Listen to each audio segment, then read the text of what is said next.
Hey guys, so guys आज हम करने वाले हैं nominal T model for the medium transmission line के लिए एबीसीडी पैरामीटर को सोल्व करने वाले हैं। ओके, हम फाइंड करेंगे कि एबीसीडी पैरामीटर हमारे क्या होते हैं। ओके, तो फिर पहले देखते हैं कि व्हाट इज एबीसीडी पैरामीटर, उसके बाद हम जस्ट इनको निकालेंगे, वैल्यूज़ को निकालेंगे। तो एबीसीडी पैरामीटर क्या होता है हमारे पास, A B C D parameter. Okay, तो ये हमारे कुछ पैरामीटर होते हैं जो कि एक्सप्लेन करते हैं क्या, ये होते हैं receiving end and sending end के बीच में रिलेशन को डिफाइन करते हैं। तो इसकी वैल्यू होती है, देखो इसको लिखते कैसे, तो वी एस इजिकल्स टू होता है हमारे पास में ए वी आर, सॉरी इसको यू लग रहा है तो मैं इसको ऐसे लिखता हूँ, ए वी आर। ओके, या फिर इसको कैपिटल से लिखना है, ए वी आर प्लस में बी आई आर। ओके, और आई एस के लिए हम क्या लिखते हैं, सी आई एस के लिए हम लिखते हैं C V R plus D I R. तो ये हम लिखते हैं। तो अब कुछ नहीं करना है हमको, इनकी वैल्यूज़ को फाइंड करना है। बहुत सारे स्टूडेंट बोलते हैं कि सर ये तो कॉम्प्लेक्स प्रॉब्लम है, इसको कैसे सोल्व करते हैं, बट ये बहुत ही ईजी है।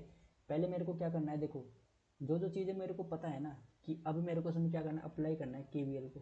तो चलो फिर मैं इसमें थोड़ा बहुत केवीएल को अप्लाई करता हूँ, देखता हूँ कि क्या होता है।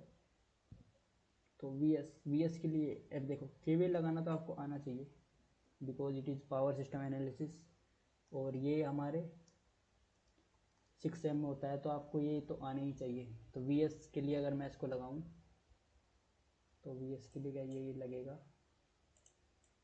तो यहाँ से लगाते हैं, हाँ आराम से। कीवेल लगाना बहुत ईजी है। V S I S. Okay, इसमें क्या होगा, देखो वही सेम चीज़ होगा, R/2 plus J XL by 2।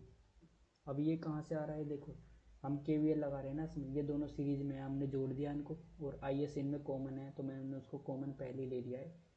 तो अब क्या होगा, प्लस का, अब देखो ये तो हो गया। अब ये वी सी क्या है, वोल्टेज अक्रॉस द कैपेसिटर। तो वी सी मैंने यहाँ पे इसको लिख दिया है। तो क्या हो गया है, ये हमारा फर्स्ट लूप का तो हो गया। अब सेकेंड लूप में हम क्या काम करते, लगाते हैं। तो वी सी इक्वल्स टू क्या हो जाएगा, बिकॉज यहाँ पे कैपेसिटर है तो उसी के अक्रॉस का वोल्टेज हमने इसको मान लिया है। तो यहाँ पे क्या है, आई आर है, वही सेम चीज़, इसकी आई एस की जगह पे आई आर आ जाएगा, बिकॉज सर्किट इज सिमेट्रिक, तो सेम ही होगा, R/2 plus J XL by 2। Okay, plus का वी आर,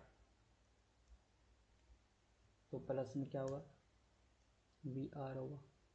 ओके, तो अब हम देखते हैं कि देखो अब हम मोस्ट ऑफ द स्टूडेंट क्या यहाँ पे मिस्टेक करेंगे या फिर गलती करते हैं, वो आर प्लस जे एक्सएल को ही लेके सोल्व करते हैं, जो कि लेंथी हो जाती है प्रॉब्लम। मैं यहाँ पे जो है इसको जेड के फॉर्म में लिख दूँ तो कितना अच्छा रहेगा, R plus J XL, okay, divided by 2, ऐसे है ना। तो R/2 को मैं क्या, इसको इस पूरे टर्म को मैं ऐसे लिख सकता हूँ ना, Z/2, बिल्कुल लिख सकता हूँ। तो मैं इसको Z/2 मैंने यहाँ पे इसको लिख दिया है, कोई दिक्कत नहीं है। इसको ऐसे लिख सकते हैं हम लोग इम्पीडेंस के पैरामीटर में। ओके, और एक चीज़ और यहाँ पे होता है कि Z/2 ये हमारा, हमने इसको ऐसे करके लिख दिया। तो एक होता है हमारे पास कैपेसिटर के लिए, अब कैपेसिटर के अक्रॉस का वोल्टेज क्या होता है, कैपेसिटर की अगर हम बात करें, बिकॉज आई सी जब हम फाइंड करेंगे उसके लिए, तो मैं आपको पहले ही इसको बता देता हूँ। देखो क्या होता है ना कि वी इक्वल्स टू क्या होता है हमारे पास, आई आर होता है ना। तो अगर मैं बात करूँ कैपेसिटर की, तो यहाँ से अगर करंट निकालते तो आई इक्वल्स टू क्या होता है हमारे पास, वी अपॉन आर होता है ना। But in case of capacitor भी ये सेम होगा, आर की जगह पे आप सी लिख दो, वी अपॉन सी। कोई दिक्कत है क्या, नहीं। और एक चीज़ और है यहाँ पे, देखो वाई होता है एडमिटेंस, उसको मैं क्या लिख सकता हूँ, 1/c करके लिख सकता हूँ। एक ये चीज़ है, बस इतनी चीज़ है वो, उसके बाद तो खाली कैलकुलेशन है, इसमें और कुछ नहीं है, बाकी तो सब ऐसी है। तो चलो फिर हमने KVL तो लगा लिया, बस अब मेरे को जो है कंपेयर करता हूँ, क्या ये VS VR है यहाँ पे, यहाँ तो है ही नहीं, कुछ भी नहीं, कुछ भी मैच नहीं हो रहा, ना IR है ना VR है। तो मेरे को क्या करना पड़ेगा, पहले VC की वैल्यू को यहाँ पुट करते हैं, चलो ठीक है। तो इस VC की वैल्यू को पुट करते हैं किसमें, VS में। तो चलो फिर, तो फाइनल वैल्यू क्या आ जाएगी VS की, VS इक्वल्स टू हो जाएगा हमारे पास में IS, देखो R प्लस JXL नहीं लिखना है हमको, क्या लिखना है यहाँ पे, Z2 कर लेंगे इसको, IS Z/2 प्लस यहाँ पे क्या होगा, इसमें देख लेते हैं इसको, बिकॉज मैं कहीं बुक से नहीं लिख रहा हूँ, मैं यहीं से कर रहा हूँ कैलकुलेशन। IS हुआ और Z/2 उसको मैंने लिख दिया प्लस VC। अब बट VC की वैल्यू क्या है, IR Z/2, यही है ना IR, और ये पूरा Z/2 प्लस का VR। अब फिर से हम कंपेयर करते हैं इसको, क्या अभी आई है VS इक्वल्स टू AVR, नहीं अभी भी नहीं आया, देखो IR तो है ही नहीं इसमें, बस इसमें IS है, तो मेरे को इस IS को रिप्लेस करना पड़ेगा। बट मेरे को IS की वैल्यू मुझे फाइंड पता होनी चाहिए ना, तभी तो मैं इसको रिप्लेस कर सकता हूँ। IS मतलब मुझे IS की वैल्यू को फाइंड करना है। तो देखो हमारी चीज़ें एकदम समझ में आ रही है कि हमको निकालना क्या है। तो IS ये हुआ हमारे पास, IS क्या होगा, अरे IR यहाँ पे IC इसमें है, तो IR plus IC equals to IS होगा ना, बिल्कुल होगा। तो IR इक्वल्स टू क्या हो जाएगा हमारे पास में, IC प्लस IR, तो ये हमारा IC आ गया। अब व्हाट इज़ IC, अब IC हमने, देखो मैंने आपको बताया ना कि कैपेसिटर के अक्रॉस वोल्टेज क्या होता है, यहाँ से यही होता है ना, IV/R होगा, V/C होगा, ठीक है। तो मैं क्या काम करता हूँ, VC लिख सकता हूँ उसको, VC/C करके, और यही जो सेम चीज़ को मैं क्या लिख सकता हूँ, और इसी सेम चीज़ को मैं लिख सकता हूँ, VC/C होगा, 1/C को मैं क्या लिख सकता हूँ, V, बिल्कुल VC। तो यहाँ पे हो गई हमारे पास, सॉरी ये पेन को, तो ये VC हुआ, और यहाँ पे क्या हुआ, Y हुआ। तो ये समझ में आया ना, Y क्यों आया यहाँ पे, 1/C है यहाँ पे, तो मैंने उसको Y करके लिख दिया है, Y एडमिटेंस हुआ हमारा। तो इससे हमारा फ़ायदा क्या हुआ, अभी देखो मैंने क्या काम कर दिया इसमें, VC, अब यहाँ पे VC आ गया ना हमारा IS में, तो IS में क्या आ गया हमारे पास, IS की वैल्यू हमारे पास कितनी आ गई हमारे पास, तो IS की वैल्यू हमारे पास में आ चुकी है VC Y प्लस में IR। बट अब मेरे को इसमें VC की वैल्यू को सब्स्टिट्यूट करना है, तो IS की वैल्यू हम फाइंड कर सकते हैं। तो VC की वैल्यू क्या है हमारा, अगर हम देखें यहाँ पे, तो VC की वैल्यू को मैं, मेरे को पता है, तो VC की वैल्यू क्या होगी हमारे पास में, IR, ठीक है, IR Z/2 यही होगी, और मल्टीप्लाई बाई Y कर देंगे इसको, प्लस IR हो जाएगा हमारे पास, प्लस VR हो जाएगा हमारे पास, ठीक है। यही वैल्यू है किसकी, VC की, उसमें VR हो गया। तो अब मैं क्या काम करता हूँ, इसमें देखो IR, और ये यहाँ पे IR है, तो IS इजिकल्स टू, यहाँ पे IR हुआ और यहाँ पे भी IR हुआ, ओके। मैं इसमें से IR को क्या ले लेता हूँ, कॉमन ले लेता हूँ। एक बार मैं देख लेता हूँ कि मिस्टेक कुछ तो नहीं हुई ना, नहीं कोई मिस्टेक नहीं हुई है, एकदम सही है। तो जैसे ही मैं इसमें से जो IR को कॉमन लूँगा, हमारे पास 1 प्लस Z/2 इंटू में Y आ गया, ओके। 1 प्लस Z/2 इंटू में Y आ चुका है, जिसको मैं, एक मिनट, इसको मैं सही से बना दूँगा, ये लो, अब ठीक है ना, प्लस का। और यहाँ पे क्या होगा, जैसे यहाँ पे y से मल्टीप्लाई करा था यहाँ पे भी करना पड़ेगा, बिकॉज यहाँ पे y से मल्टीप्लाई है। तो यहाँ पे क्या होगा, वी आर और y, ये क्या हुआ, वी आर हुआ, तो वी आर हुआ, और यहाँ पे क्या हुआ हमारा, y हुआ। तो देखो अब हमको इसको करना है, कंपेयर करना है किससे। अब मैं इसको जूम करता हूँ, देखो वी आर और डी आई आर। तो आप देख पा रहे हो ना, डी की वैल्यू कितनी है, 1 plus Z by two into में वाई, ये वैल्यूज है किसकी, डी की। ओके, तो ये हो गया हमारे पास। तो अब मैं क्या काम करता हूँ, आई एस की वैल्यू को किस में सब्सटीट्यूट करता हूँ, वी एस में। तो वी एस की वैल्यू में जब मैं इसको सब्सटीट्यूट करता हूँ तो पहले मैं इसको लिख देता हूँ, V S is equals to I S, ये कितना, ये पूरी टर्म्स को मेरे को लिखना पड़ेगा पहले। ओके, तो ये हुआ आई R 1 plus Z by two into में वाई प्लस में वी आर वाई हुआ। ओके, और मल्टीप्लाई बाई क्या होगा, जेड बाई टू से फिर से मेरे को इसको मल्टीप्लाई करना पड़ेगा, और फिर क्या होगा हमारे पास, ये वैल्यू मेरे को याद है जो मैं लिख रहा हूँ। ओके, तो आई आर हुआ, इतना हो गया हमारे पास में। फिर अब ये वैल्यू तो उसकी होगी, अब मेरे को लिखना फिर से आई आर होगा, आई आर होगा। ओके, इसको थोड़ा सा जूम आउट कर लेंगे हम लोग यहाँ पे। तो अब क्या होगा, अब यहाँ पे होगा आई आर होगा, बिल्कुल होगा, और उसके साथ में जेड बाई टू फिर से मल्टीप्लाई में होगा। ओके, और प्लस में कितना होगा, वी आर होगा। तो अब हम देख पा रहे हैं कि यहाँ से क्या ही वैल्यू आ रही है हमारे पास, यहाँ आई आर है और यहाँ पे तो वी एस की वैल्यू निकल के आ जाएगी हमारे पास में कितनी, आई आर 1 प्लस, आई आर को पहले मैं कॉमन ले लेता हूँ उसमें से। तो जैसे ही मैं आई आर को कॉमन लूँगा तो यहाँ पे जेड बाई टू है, Z by to. Okay, plus में 1 plus Z by two into में वाई। ओके, सही है, 1 plus Z by two into में वाई हो गया। और अब क्या होगा, प्लस में आई आर तो मैंने कॉमन ले लिया, अब वी आर को मैं कॉमन ले लेता हूँ। तो जैसे ही मैंने जो है वी आर को कॉमन लिया तो यहाँ पे कितना होगा, यहाँ पे बचा 1 प्लस, यहाँ पे वाई बचेगा, वाई बचा, और जेड बाई टू क्या बन जाएगा, ये जेड बाई टू, और ये सॉरी ये जेड बाई टू यहाँ पे है ना, V R Y, V R को यहाँ से कॉमन लेंगे तो जेड बाई टू यहाँ पे बचेगा, जेड बाई टू। ओके, तो आप देख पा रहे हो ये वैल्यूज आ रही है 1 plus Y Z upon two. Okay,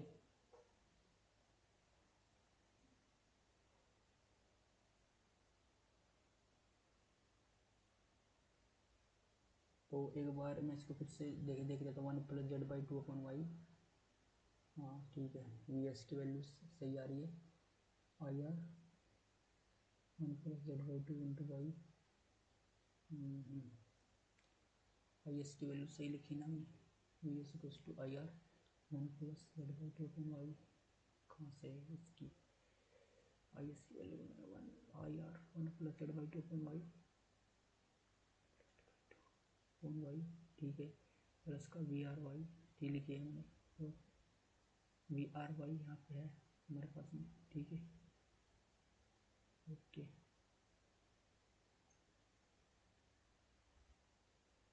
V R Y I R और जेड बाई टू हमारे यहाँ पे आ गया प्लस में,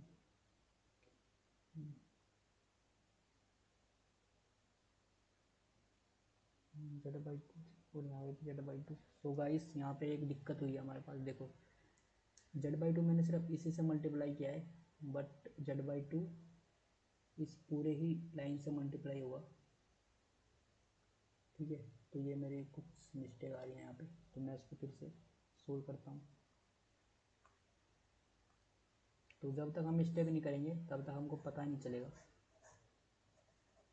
मैं भी जस्ट एक स्टूडेंट हूँ, तो आप देख पा रहे हो कि कितनी मिस्टेक हो रही है। तो अभी क्या हुआ कि मेरे को जो है इसको पूरे उससे मल्टीप्लाई करना पड़ेगा ना, ठीक है। तो करते हैं चलो, V S equals to I R, और यहाँ पे कितना बचा, यहाँ पे देखो Z/2 है अभी, यहाँ पे भी Z/2 आई है ना, और यहाँ पे Z/2 है। तो मैं क्या काम करता हूँ, इसको लिख लेता हूँ ऐसे करके, एक मिनट, इसको पहले छोटा करके लिखता हूँ, वी एस इक्वल्स टू, यहाँ आई आर हुआ और ये Z/2 हुआ, ओके। तो यहाँ पे Z/2 मल्टीप्लाई में है ना इसके, तो इसको मैं ऐसे अंदर मल्टीप्लाई कर रखता हूँ, Z/2 प्लस में Z² upon 4, Z² upon 4 into में Y, okay, multiply by I R, because I R से मल्टीप्लाई होगा, प्लस का Z/2 इंटू में VRY, ओके, प्लस में I R Z/2, okay, plus का VR। तो गाइस अब हुआ ना, अब हुआ वो सीन हमारा सही। तो वी एस इजिकल्स टू क्या होगा हमारे पास में, देखो Z/2, जब मैं आई आर को फिर से हमको कॉमन तो लेना पड़ेगा ना, जैसे हम आई आर को कॉमन लेंगे तो Z/2 प्लस Z/2 क्या बना हमारा, Z बना, प्लस Z²,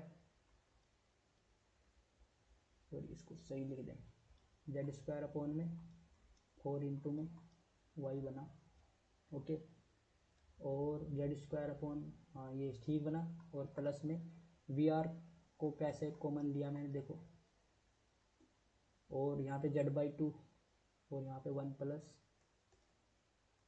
Z/2 बना। अगर आपको देखना है कि आपका आंसर सही आ रहा है तो आप ऐसे देख सकते हो कि यहाँ पे जो VR की वैल्यू आ रही है ना, वही सेम वैल्यू यहाँ पे इसमें IS में भी होनी चाहिए, देखो, हाँ एक मिनट, यहाँ पे Y होगा ना, सॉरी गाइस, Z/2 इंटू में Y, देखो टी मॉडल में क्या होता है कि IS की जो हमने वैल्यू पहले निकाली थी 1 प्लस Z/2 इंटू वाई, किसके साथ में आ रही है, इसके साथ में ये, तो ये वैल्यू यहाँ पे सेम आनी चाहिए, ठीक है। ये और ये वैल्यू देखो, मैं आपको समझाता हूँ कि ये क्यों आनी चाहिए, बिकॉज मैं आपको समझाता हूँ। तो अब हम फाइनल इन सब वैल्यूज को एक यहाँ पे नीचे लिखते हैं, हमारे पास जो जो वैल्यू आई है, ओके। तो हमारे पास क्या वैल्यू आई है, पहले हमने निकाला था, चलो हम वी एस की वैल्यू को यहाँ पे, वी एस की वैल्यू को हम यहाँ पे सही से लिखते हैं। तो वी एस इक्वल्स टू हमारे पास कितना आया, देखो अगर मैं पहले लिखता हूँ, बिकॉज वी आर हमको पहले चाहिए, तो वी आर, ओके, तो वी आर इक्वल्स टू कितना, 1 प्लस Z/2 इंटू में Y, ओके, प्लस का, अब यहाँ पे आई आर आएगा, आई आर में कितना आएगा, Z प्लस Z²/4, सॉरी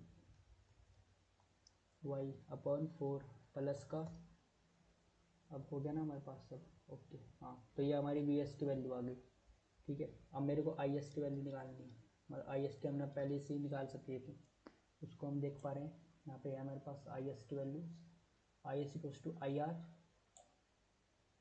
देखो आई एस इक्वल्स टू क्या होगा हमारे पास में, I R, okay, I R होगा, और क्या होगी यहाँ पे 1 प्लस Z/2 इंटू वाई, ठीक है। तो 1 प्लस Z/2 इंटू में वाई, सॉरी यहाँ पे आई आर को मैंने, हमें वी आर पहले लिखना है गाइस, वी आर, ओके। तो वी आर है, आ रही है यहाँ पे, वी आर के साथ में क्या मल्टीप्लाई आ रहा है हमारे आई एस में, वी आर के साथ में वाई मल्टीप्लाई आ रहा है, वी आर, और यहाँ पे वाई प्लस में I R, okay, 1 plus Z/2 into में वाई। तो ये इक्वेशन थी हमको जो निकालनी थी, जो कि हमने निकाल ली है। अब क्या होगा देखो, अब वी एस है, और अब मेरे को कहना A B C D parameter में, देखो वी आर हुआ तो ये हमारा ए हुआ, ओके, बी हुआ, ओके, सी हुआ एंड डी हुआ, ठीक है। तो ये होता है A B C D parameter. देखो A B C D, okay, आप इसमें अलग अलग वैल्यू भी आप इसको देख सकते हो, मैं नहीं लिखूंगा बिकॉज वो वीडियो लंबी हो जाएगी। और देखो ए और डी हमारी सेम आ रही है ना वैल्यू, तो ए और डी हमारी क्या आ रही है, सेम वैल्यू आ रही है ए की और डी की। तो ये क्या है, हमारा सर्किट क्या है, हमारा सिमेट्रिक है, सिमेट्रिकल आप बोल सकते हो, ठीक है। तो ये हमारी वैल्यू आ रही है, तो ए और डी की वैल्यू सेम आ रही है, तो आपका आंसर सही है, ओके। और इसकी बी की और सी की वैल्यू डिफरेंट आ रही है, तो आपका आंसर बिल्कुल ठीक है। तो आप यहाँ से पता लगा सकते हो। तो नेक्स्ट वीडियो में हम दूसरी पाई मॉडल के ऊपर चर्चा करेंगे।